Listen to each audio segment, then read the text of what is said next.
What's going on, everybody? Welcome back to the channel, and today it's yet another video in my 2024 NFL Deep Dive series. It's the number 30 ranked team. It's the Arizona Cardinals. Thanks for coming back. If you haven't seen the previous two videos, go check them out. A little spicy there with my number 31 team, but I think I explained it pretty well, and I think I can be justified in this ranking as well. I think Arizona is a team that is slowly improving, but I still don't think they're there yet. I think there's a lot of missing pieces there. In particular, on the defensive side of the football, I think what we're going to see in this video throughout this breakdown is that this offense is not actually all that bad. I think they solved a lot of their issues at the wide receiver position, drafting Marvin Harrison Jr. at number 4 overall. That is like your number 1 receiver right out the gate. That's like Cincinnati drafting Jamar Chase, that type of a pick. Instant impact. And it gives Kyler Murray, who I think is often now forgotten as a real quarterback talent in not only throwing the football, but as an extension of the run game. And we'll get into that as well. I think they've developed a really underrated backfield that's got like 3 really good backs that can really do it all. And I think that they've really covered for the injury concerns that James Conner could be presenting. He had that great 18 touchdown season, but has been surrounded by injuries, and they drafted Trey Benson, who is arguably the best running back in the draft, to sort of be the future there. So this might be the last year of James Conner. But right now, to have James Conner, Michael Carter, and Trey Benson on the backfield, now you don't have to rush your rookie in there. You can use him, maybe that helps James Conner stay healthier longer, and that will help your offense drastically. They also added Jonah Williams in free agency and cut DJ Humphrey, so that was a bit of a minus on the offensive line. But they drafted Christian Jones, who was I believe, a 4-year starter at Texas. And we'll get to him and what my thoughts are on that pickup. But the real problem is the defense, and I think the real problem also is the coaching staff as well. I think that's going to be the real detriment to this team. The defense is just void of talent at this point in time, and the best talent that they seemingly have, the most consistent all-around talent. By the time this video drops, by the time the season begins, training camp is over, might not even be on the team anymore. And that's Budda Baker. So I think that this team does have a lot of work ahead of them, particularly on that side of the ball. And unfortunately, that's going to lie on a coaching staff that I am epically low on. Let's talk about the coaching staff. It is my last place coaching staff. I don't love it at all. Now, Jonathan Gannon is my 26th ranked head coach. He got a little bit of the benefit of the doubt, a little bit of a bump, kind of like Todd Bowles, just because of how bad this team was supposed to be last year and how they found a way to not be picking in the top 3 of the draft. I think they were a nuisance to play against in a lot of aspects, but they just lacked, I think, some direction in certain aspects of their game. Now that they're healthier, it'll be interesting to see how that all works out. But Jonathan Gannon, just to me, he comes across as another one of those coaches that's probably better served as a coordinator. Maybe it's unfair after the first season to judge him so harshly. That's why I didn't put him as last.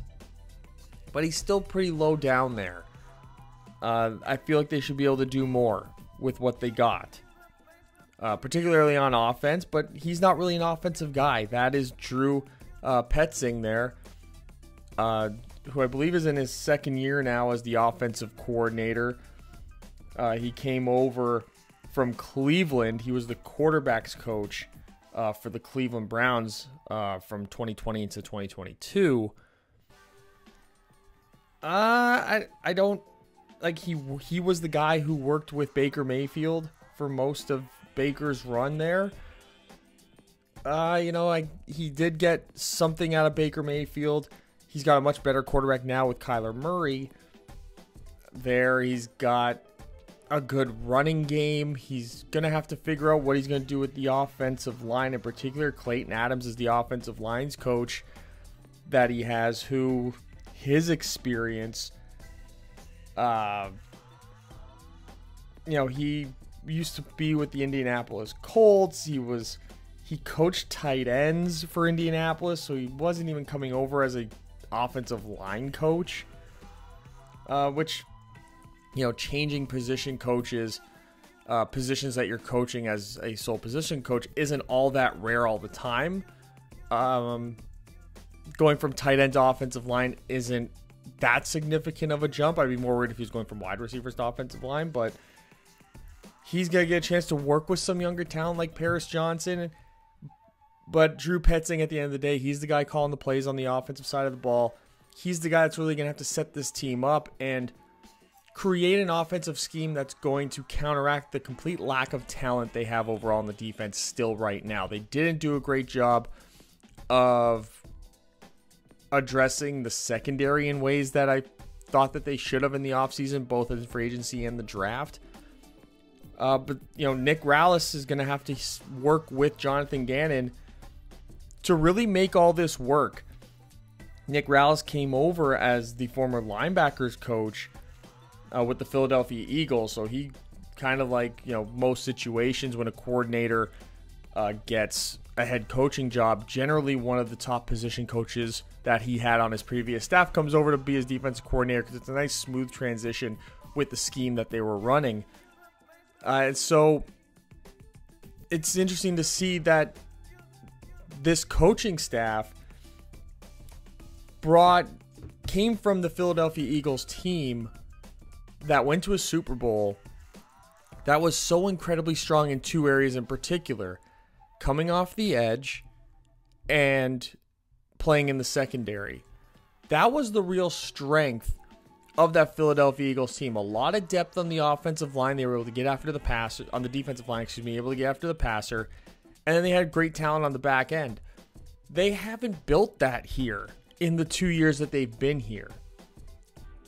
And it's like, how much of a leash were they given by the front office when they were hired? It seems like a pretty long one because they seem to be really taking their time developing this defense to try to make it work even remotely close to what it needs to be for this to be a winning team. And I don't anticipate that being this season. But I think because their talent on the offensive side of the ball is going to be what keeps them in a lot of games. But I have minimal faith that this coaching staff is going to be able to get the best out of this roster. And that I think is inevitably the downfall of the team, the major pitfall of this team. Maybe Jonathan Gannon, surprises everyone. I think he kind of did last year with Arizona finding a way to win more than one or two games, particularly beating Dallas, almost beating the Giants early on, gave up that entire game in the second half.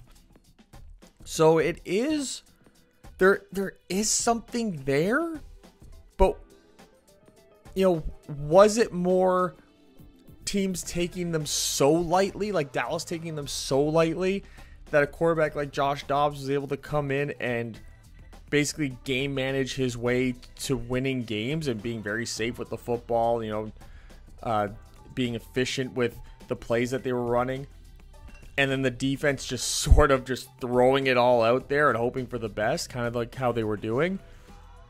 Will they be able to get away with that same kind of thing this year and not be picking it as a bottom 5 team? I don't think that's all that likely, and I think that inevitably falls on these guys. So let's talk about Kyler Murray. He is my number 18 quarterback in terms of his contributions in the passing game, and I know that I talked him up in the intro, but this isn't the whole story with Kyler Murray. But we'll start with his arm talent and whatnot. He makes some really great throws. He'll extend plays, and he's not afraid to throw the ball down the field. He's definitely a throw-first quarterback. His size is an issue. Injury concerns are an issue. And, are those injuries affecting him long-term? Because I think at his best, he's a top 10 quarterback in the league. But I think that it's hard to rank him up there given the circumstances of the last couple of years. They traded Rondale Moore, one of the wide receivers, to get Desmond Ridder as a backup. I don't know if that's telling. I really don't. I don't know if they were just trying to guarantee them a backup that they were most comfortable with, that maybe a fresh start somewhere else would get a little bit more out of him. We saw a lot of quarterbacks make moves from that draft class. Kenny Pickett did. Desmond Ridder did. Sam Howell did. So I don't want to read too much into that trade, but there is a lot to say about a coaching staff that inherits a big money player, especially at the quarterback position, and whether or not, when the chance to get rid of that guy comes, they don't take the first opportunity, and then maybe put in a guy that they feel more comfortable with, even if that player on paper is a less talented player, and as a way to almost buy themselves time to, get me another year or two when I actually get the quarterback that I want in place. Now, in my head, this is a terrible strategy because the next class coming out of the draft right now is not projecting to be very high when it comes to quarterbacks. So that's why I don't want to read too much into it. But when you talking about Kyler Murray, yes, 18 passing, but he's the 6th best quarterback in the league to me in terms of how he enhances the actual run game. And he's the only quarterback on the roster that does enhance the run game to any significant measure. He gets a grade of an 80 as a running quarterback. That's 6th best in the league. Only 10 quarterbacks, again, for me, got graded in a way where they were actually considered run game contributors. And this is where I am giving him a little bit of the benefit of the doubt when it comes to his physical health. As the injuries pile up, though, this number becomes less and less, kind of like what we saw over the career of Aaron Rodgers. He started to get a little bit older. He started to, get a little banged up more. Granted, became a much smarter, better actual thrower of the ball throughout his career, more confident thrower of the ball. Not that he didn't have the arm talent, but, being able to put all the pieces together as time went on and started to run less. It all kind of coordinated together. Is the same thing going to happen to Kyler over the next couple of years? I wouldn't be surprised if it did, but for now, I think that he can still be somebody who can go out there and get you 300 yards rushing in a season, who's going to go out and, like I said, extend plays and get sneaky first downs that a quarterback like Desmond Ridder or Clayton Tune just would not be able to get you. So this is where his great contributions, and it sort of separates him from some of these other quarterbacks that, may be ranked as higher in terms of their passing game contributions, but as overall players are not nearly as good and as desirable to have on a roster. And that's why Kyler Murray gets paid significantly more. It's because he's able to bring this aspect to his game. Now let's take a quick rundown of their rushing threats, and they are tied for 10th in terms of their running backs. And it starts with James Conner, who gets an 89 grade for me. He's had 2 really good years in a row since coming to Arizona. Picked up a little bit of injuries here and there last year, but when he was healthy, and that's sort of the story with Conner in general, when he's healthy, he is capable of doing amazing things on the field. They also found their way into getting Michael Carter, who he was either cut or traded by the Jets after they went and they grabbed Dalvin Cook. And he's another guy who was like sneaky underrated. He came in, his contributions last year were really good. And I'm really open to him being a big-time contributor on this team. I think that he's somebody who, because he's so under the radar, he could be somebody who's a long-term connection to the rookie they just picked up in Trey Benson, simply because Benson is not somebody that's going to contribute so much in the passing game. When we look at the receiving backs, James Conner tied for 13th. Gets a 75 grade here. He is a good player in this aspect of the game. Michael Carter, Trey Benson, Michael Carter, I think, has a more of an upside, even though he gets the lowest grade coming out. I think his upside, he can truly develop more into that. I think also as a blocker, he'll come out and I think he'll be a little bit more savvy in terms of that, and that's just based upon his experience. But you see Trey Benson there. That is not the grade that Trey Benson gets as an actual runner. He's a lot, closer. He's in the 70s actually. Amari Demercado quietly was a really great receiving back last year when he got opportunities. DJ Dallas can be a contributor in that way as well. So it'll be interesting to see how they work out this running back room. As much as I put over Michael Carter, I'm also willing to sort of step back and be like, is there the potential here where maybe they are looking at their running back room and they feel like Benson can be a good number 2 back, and that Michael Carter, on first and second down, be an equal to or close to equal to contributor as Michael Carter, which I think they probably will see it that way. And then look at Carter and be like, okay, DJ Dallas, we probably like better on third down and can play some special teams. Demercado, same sort of thing. Do we move Carter for some type of pick swap or something? Or is somebody picks up an injury in training camp, does Michael Carter become maybe someone desirable that you can get a 6th round pick for or something? I think that's something that they'll be very tempted by, simply because they've done a great job of building up really good depth across the board here. And it's not a running back room that's talked about all that often, and I think that's just because the overall team has been so bad. But I think that this is the year that maybe this running back room starts to get a lot more respect. So here's the wide receiver room, and they are the 21st ranked wide receiver room for me. You see there the rookie in black, Marvin Harrison Jr. comes in with an 85 grade. That's a wide receiver 1 grade. That is, I expect him to come in and be,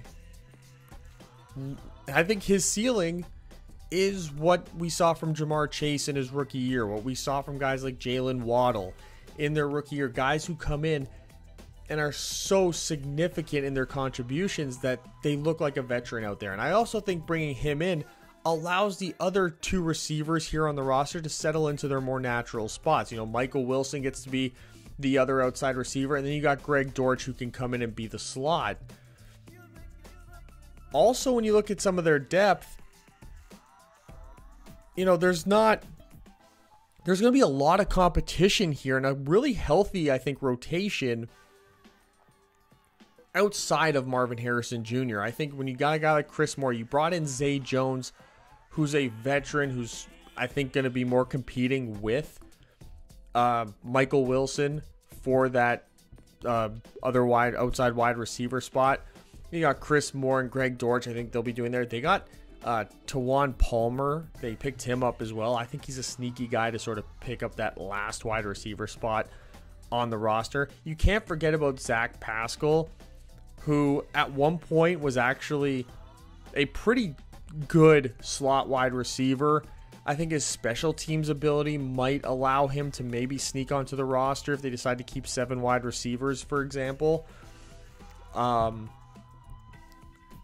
But I could also see them maybe thinking that they've added other players on this team that do the same things that he does, so they can probably move on from him and get a little bit younger and maybe develop a younger player into being into almost superseding him completely as an overall contributor on offense and on special teams. But overall, they got a lot of potential here. And there is the thought that maybe bringing in Marvin Harrison Jr. will elevate Michael Wilson. That will make his game better. Because, you get him, he didn't really do a whole lot in his rookie year. There was a lot of just trying to find roles for everyone out there in this wide receiver group, with Hollywood Brown, with Rondale Moore, and all these guys. Maybe now with a true number 1 receiver out there with Marvin Harrison, now Michael Wilson is going to get some opportunities to go against, a team's second corner, their third ranked corner, depending on how they rotate in and out of the slot. And they might be able to create some mismatch problems for him as the other team's top corner follows around Marvin Harrison Jr. for most of the season. So there's a little sneaky potential in there. Late in your fantasy football drafts, grabbing Michael Wilson might not be the worst idea. I would think that Greg Dortch would also be somebody that falls into that role as well. I would watch, they did sign Zay Jones, maybe watch out for him as well, depending on how training camp goes. But if you're a fantasy football player out there, I would keep an eye on how training camp goes, how those official depth charts change and adjust in this wide receiver room, and check out some Arizona Cardinals preseason games and see how some of these guys play. You might get a diamond in the rough for your fantasy football team out of one of these receivers not named Marvin Harrison Jr. I'm putting it out there now. So now going towards the tight ends, and they got the 10th best tight end in football for me in Trey McBride, who really came on last year. I really like him to continue to grow, gets an 86 grade for me. They had Elijah Higgins as a depth piece there in terms of being another receiving tight end. They drafted Tip Ryman, which, people were like, oh, they got Tip Ryman. I think it's just best names from the draft more than anything, because I didn't really see anything in Tip Ryman that I saw that really separates him from just being like another generic tight end. To me, there was nothing special about him. Not like a Brock Bowers was, or Kyle Pitts was, or even how Trey McBride was, even though he wasn't a first round pick coming out of college. So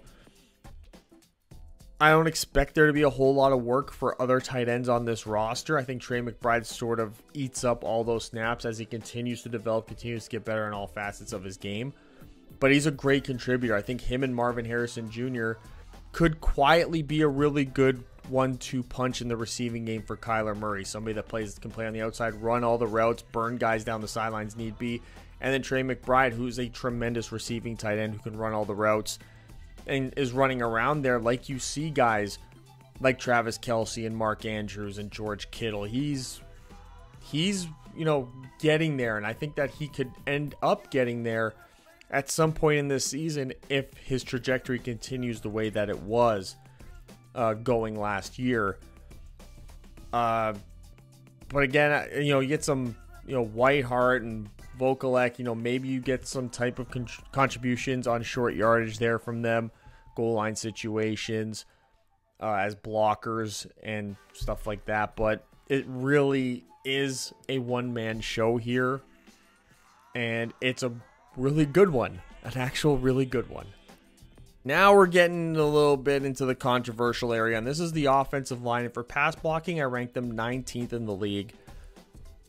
The interior is actually pretty underrated. You got Tristan Colon and Will Hernandez at the guard positions, Froholt at center.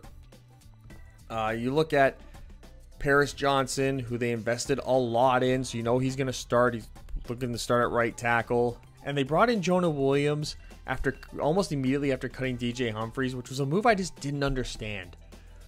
I don't get it. I don't like Jonah Williams' game. I feel like it's like, how many opportunities are you going to give a guy who's constantly injured, who's never on the field, to develop past the potential that you saw in him as a rookie? Like, when do you give it up? And I understand it's not like some big time left tackle contract and Arizona just let him walk away. But the one guy that I'm really looking at to go over him is Christian Jones. They have a pretty good little depth group coming on here. You see there, Evan Brown has a 75 pass blocking grade. He's somebody who I think is going to be competing with Cologne to be the starting left guard on this team. I could see them simply seeing Evan Brown as the fourth interior lineman who can play all three of the interior spots. And then you get a guy like Kelvin Beachum who you can swing left or right. But I like Christian Jones. Watch out for him to flat out beat out Jonah Williams in training camp for that starting left tackle job.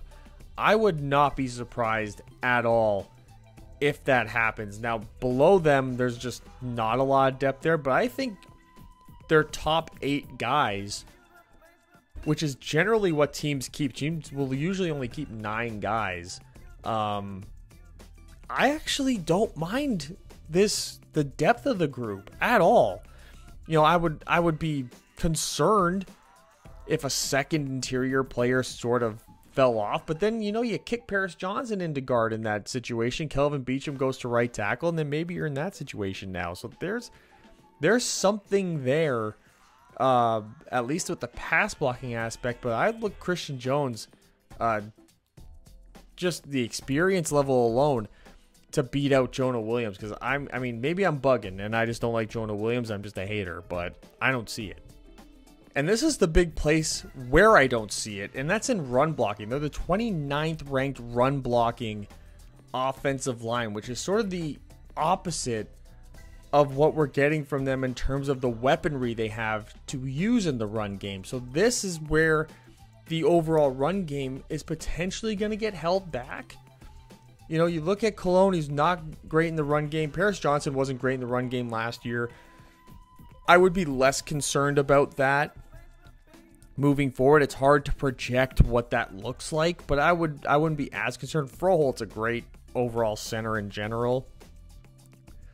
But going over to where some of these currently projected starters could end up falling off, particularly on that left side of the offensive line, arguably the most important side of the offensive line, is the fact that Christian Jones is also not a terrible run blocker. He's a better run blocker than Jonah Williams, in my opinion, and a better pass blocker. So even in an overall sense, he's a much better player. Even Evan Brown, to me, is better than Tristan Colon in terms of his run blocking ability as well. So I think they could really optimize an offensive line and put out an offensive line that's better than the rankings that I gave them here, especially the run blocking 129th, and drastically improve what this offense is going to be capable of. You know, and I understand maybe Christian Jones coming to the pros, it's a little bit different, but it's not like he played at, you know, North Dakota. He played at the University of Texas. He played against real college competition all years that he was there as a full 4-year starter. He was a 4 or 5 year starter at Texas.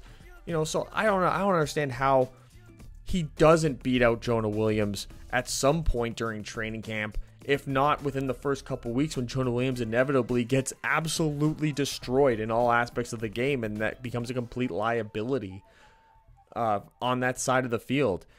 You know, Kelvin Beachum isn't much of a guy in the run game, but again, maybe that's where you keep someone like John Gaines or the other rookie, other than Christian Jones, Isaiah Adams, who comes in as a pretty good run blocker as well, as a good replacement level player in the run blocking game at least. So there is something here in this offensive line, like I said. It's just a matter of putting out the best 5 guys in the right spots. You know, maybe Paris Johnson better served as a left tackle, and that's going to help him improve in all aspects of the game too. I think they're still got to figure that out. He is positioned just based on what they did to get him as the projected megastar of this offensive line. The Trent Williams, the Laramie Tunsil, the Andrew Thomas, the Tristan Wirfs of the offensive line. That's what they see him as being, picking him where they picked him, giving up what they gave up to get him. So, but again, Christian Jones, watch out for him. Evan Brown as well. I think those 2 guys, come week 1, if it were me, would be the 2 starters on the left side of the line instead of Williams and Cologne. But, you know, hey, what do I know? So just a quick here positional summary. You see some of the overall grades: 76 for the wide receiver, 71.6 for the pass blocking. The depth outside of those 2 or 3 guys that they have, you know, they'll run into some real trouble when they get to, you know, offensive linemen 9 and 10. Run blocking, they're just horrific. 6.2. The wide receiver tight end blocking gets a C, which, you know, does actually, based upon how poor the offensive line is, actually help the overall grade quite a bit here. It doesn't really hurt them. Generally, the tight end blocking won't hurt a team's run game overall grade. Very rarely will it do that anyway.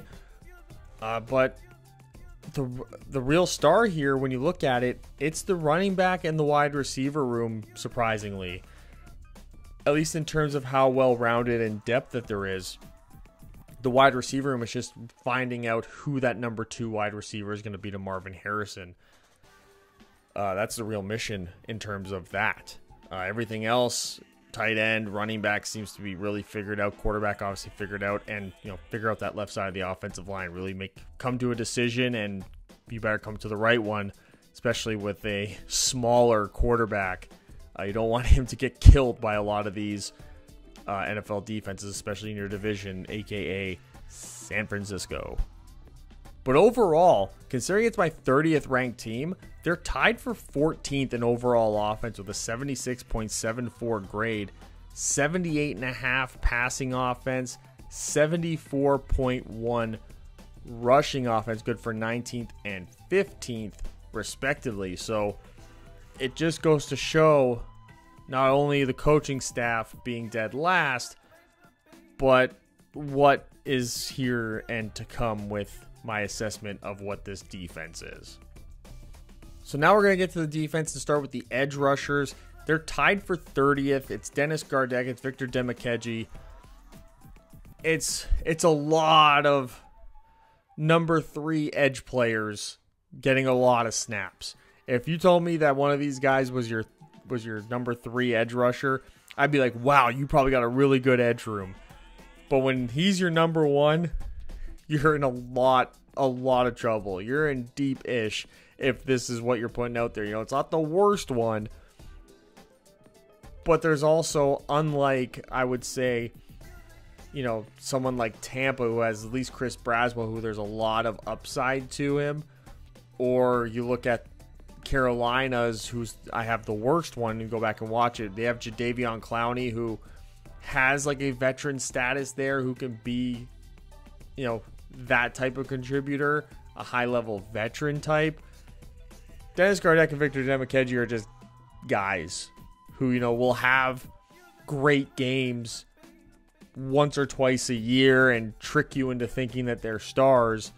But the reality, this is kind of just who they are, right? You want them to not necessarily be on the field all the time. And depending on what happens with some of this depth here, there is a lot of potential in terms of the depth, though. I look at Zaven Collins and BJ Ojulari in particular. BJ Ojulari was drafted last year.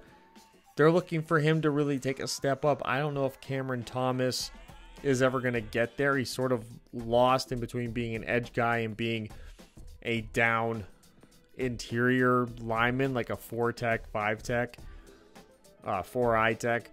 They got Xavier Thomas from Clemson, who to me is going to be a sneaky guy, at least in this situation, rushing the passer. So it's like, again, they have guys, but it's like guys like Zaven Collins, who, are kind of, they're linebackers or they're edge guys. I think Zaven Collins can get used a lot like Hassan Reddick has been used by the Philadelphia Eagles, and now with the Jets, he'll probably be used the same way as well. But you need one of these guys. You need BJ Ojulari to take the next step forward. Xavier Thomas, I think, can be a contributor every now and then here on third down and passing situations. Giving one of those guys, veterans, a break, but it's just not there. Like I said, if you told me any of these, they have 6 guys who are, in my opinion, should all be NFL edge rushers, but I'd prefer you tell me they were my number 3 or 4 edge rusher than my number 1 or 2 edge rusher, if that makes sense. Now here's an even bigger problem. It's the interior rush, and they are dead last on interior rushers. It's Khyiris Tonga, and Darius Robinson, the rookie out of Missouri. This is the guy that's really, Tonga kind of is what he is. He's one of those guys who, much like what we just talked about the edge room, if you told me he was your number 3 guy or your number 4 guy, I'd be like, wow, you must have a really good group.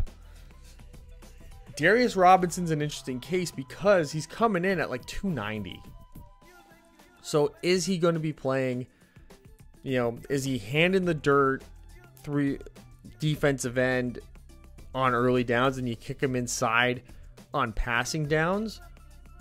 And how much do you get out of him in that situation?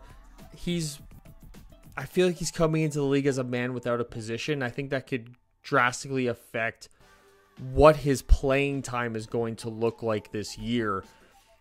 But they don't have anyone else. They got a lot of people under contract, that's for sure, and up on this interior room. But the one advantage that Darius Robinson has is that he's definitely better than all of them. So he's going to have to, even if in other situations he wouldn't find his way onto the field, I feel like this is almost like another Arizona player, former Arizona player, Isaiah Simmons, where just by the fact that there's such a lack of talent available at the disposal of the roster, that he's just going to find his way on the field. He's going to play a bunch of different positions, and they're just going to hope that they find one eventually that he's really good at. He'll stick to that, hopefully, for most of the year, but still probably have to move around into positions he's less comfortable with. Because I don't see any of these guys being able to do anything. So, like, these are your best options, and it's not a good thing. For this year, at least. It's not a good thing for this year in particular. So now let's get to the linebackers in coverage, and they actually are the 17th group, so they're like basically smack dab in the middle here, with Mack Wilson being the sneaky good free agency signing that they had this past offseason. I really like what he was able to contribute last year to the New England Patriots, even though it was one of those situations where there was a heavy rotation. I think he's often forgotten about as one of the more athletic linebackers because he had so many bad years in Cleveland, and you got Owen Popoe, who's coming into his second year now. You're hoping that he can develop into something where he can be a 3-down contributor at linebacker as well. But I think coming in right now, Mack Wilson is almost your best option to be your every down linebacker, at least early on in the season. You look at some of the depth that they got here in terms of what can be contributed on 3rd down, at least there isn't a whole lot. Chris Barnes had some good years in Green Bay, but it wasn't, they got Tyreek Maddox, Trevor Nowaski out there, which at best I think they're special teams guys. Marcus Bailey's more of an early down backer. Kaiser White is like this really undersized guy where he has to be really schemed into the type of contributions you're going to get, especially at this stage in his career. But I think with just these 2 guys coming out as the starters, you're actually not in the bad situation. Linebacker coverage doesn't necessarily drag down the defense as much as, say, poor cornerback coverage does. And let's just say that this is a team that unfortunately seems to have that problem. Because this is my last ranked cornerback group in the entire NFL. Sean Murphy-Bunting, they drafted Max Melton. It's not great. It's not great. Sean Murphy-Bunting was, at one point, he had a good little run in Tampa, but really kind of fell off. Hasn't really recovered in his time in Tennessee. Didn't do a great job recovering there. Max Melton, I think it was a good pick. But we're also talking about for this year, and so few cornerbacks come into the league and are good right away. We've been spoiled by the likes of Sauce Gardner and Tariq Woolen and Patrick Surtain and all those guys who were kind of really good right away. That's just not the case for a lot of cornerbacks in the NFL. Offenses are too sophisticated. Wide receivers are too smart. They're going up against the best of the best. That's why a lot of rookies struggle, and they aren't all that great. They got Elijah Jones, Jane Davis, who they drafted as well. Garrett Williams, often forgotten about. I would look for him to sort of play across the board here for them in the secondary in general, but he's going to have to show that he is fully recovered from that injury he suffered in towards the end of his last year in Illinois. Or was it Syracuse? I get Syracuse and Illinois confused all the time. Forgive me, I know it was one of those schools for sure. But he's somebody kind of like BJ Ojulari, who they drafted last year. They're hoping can be a contributor, but they also sort of went out and got other guys that kind of play mildly the same positions as them, as sort of just in case, throwing as much capital at the wall and hoping you can get a couple hits.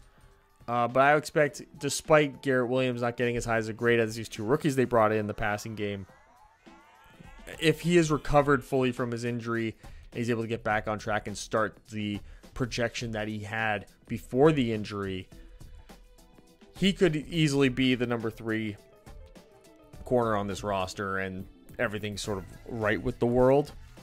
At least it would be a better cornerback room with him reaching to that level. Michael Ojemudia is another one. He's sort of like had that Linsanity run for a bit there in Denver and never ended up actually playing bad, but just kind of lost his job, which was a weird thing. He just kind of got pushed out of Denver and he never really recovered in terms of his production on the field. But yeah, this is Darren Hall there as well. I think he's definitely going to make the team as a special teams guy, so maybe Garrett Williams gets that spot, but yikes is a bit of an understatement. But then we have the complete opposite here with the safety group. They're tied for 8th for me, and that's Jalen Thompson and Budda Baker. It's hard to rank Budda Baker for this team, because is he even going to be on the team? But for right now, his contributions in the pass game and pass coverage, how they utilize him, how they move him around, he's pretty good still. I think early downs run support is probably more of his strength at this point, more of what he's going to end up being good at as his career progresses. But it's not a bad little group. I can't say it's a bad little group here. Even, when you get to some of the depth, Andre Shashir had a very underrated, quietly good season last year. They drafted Dadrian Taylor Demerson. They have Joey Blunt. They have Verone McKinley. So they got a nice group here of about 6 guys. 2 bona fide, really good starters, clearly tied for 8th in the league. But their depth is also something that really stands out for me, at least here in pass coverage. They have a pretty good group here. So if the cornerback group sort of starts to have to get shuffled around, maybe one of these guys here ends up becoming your nickel cornerback, and maybe that helps raise up the overall quality of your pass coverage. There's a possibility that could happen as well. So they have some contingency, so to speak, here in place where they can maybe make an adjustment every now and then. So now let's take a look at this edge group versus the run, and they're tied for 23rd. This is where you're for sure going to see Zaven Collins, mostly because he'll be moved to the edge. He'll play some linebacker. I think he'll mostly be playing like an edge position as a great little edge setter in the run game on early downs. Somebody that you will trust in a passing situation to also be able to go after the passer. You might be able to get a little exotic and drop him into coverage a bit because he has those linebacker skills.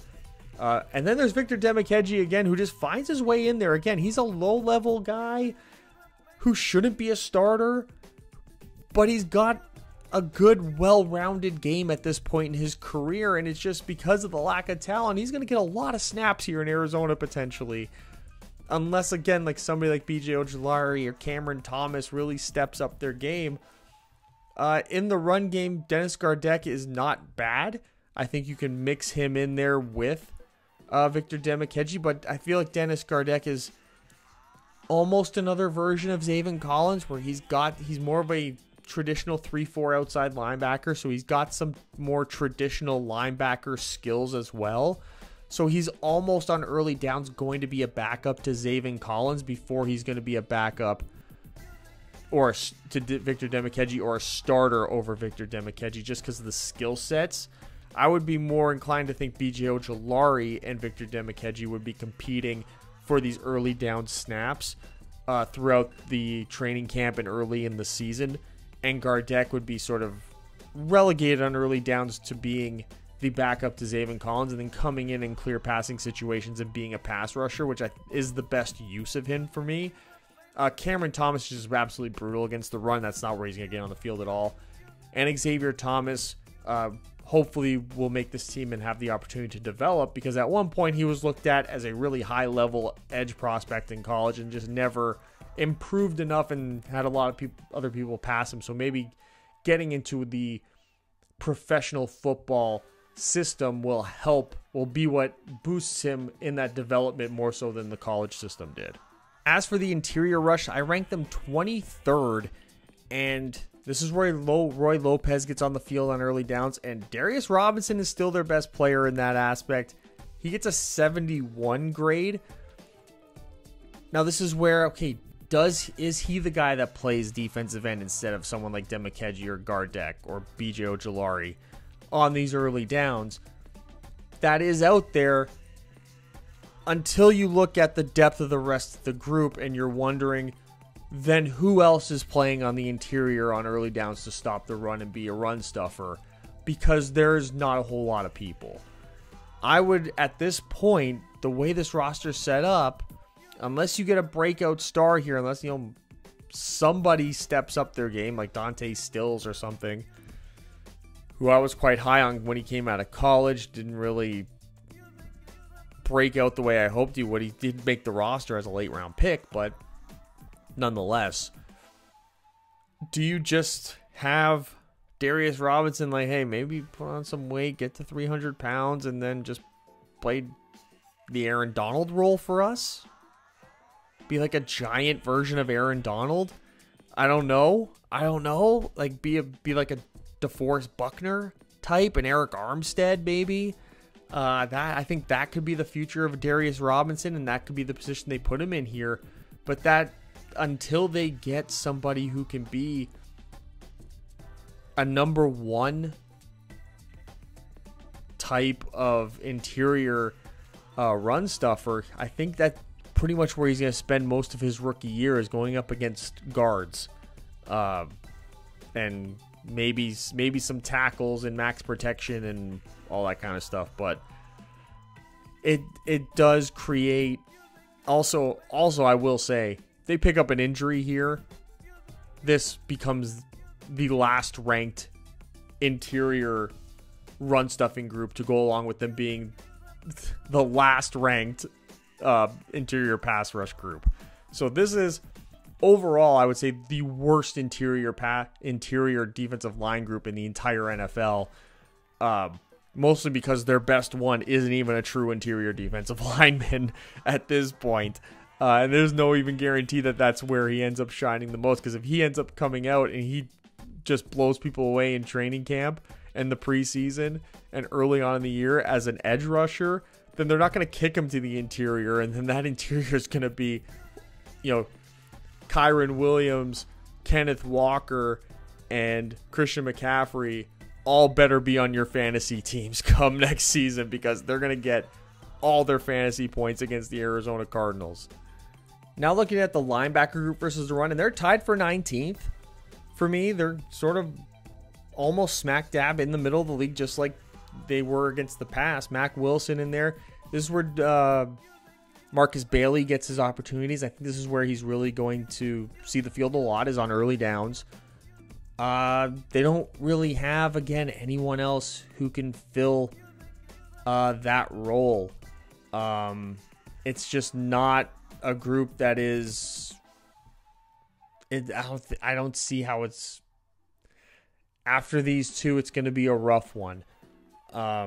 So I could see them maybe. This is where they might feel they need to kick Darius Robinson out to defensive end on these early downs. But also, this is where Zaven Collins sort of becomes part of this group. If they go to a 3 linebacker set, then Darius Robinson would have to kick out to defensive end, I think, at that point,